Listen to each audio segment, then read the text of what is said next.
Nossa visita no domingo, de noite. E agora a gente está querendo resolver como é que vai fazer para ele ir para casa. Vamos tentar dar mais uma aguinha para ele e vamos levar ele lá na rua.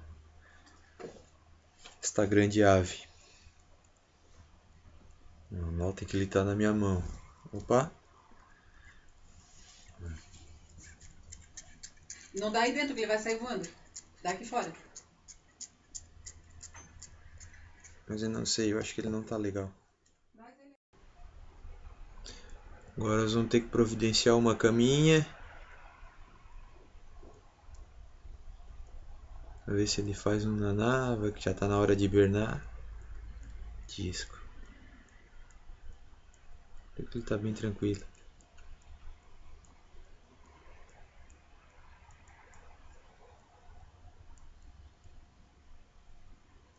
Ó, quer olhar pra câmera.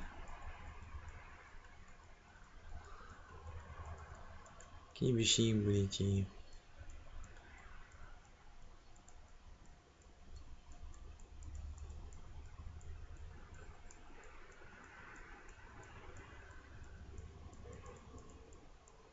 Tadinho, tá bem cansado. Vê se ele toma uma aguinha. Vai. Não?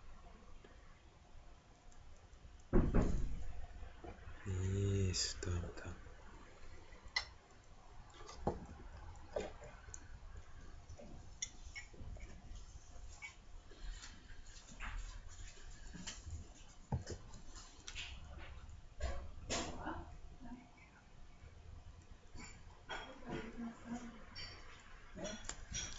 Calma, calma. Bota ele aqui fora, vem aqui fora. Vem aqui fora agora.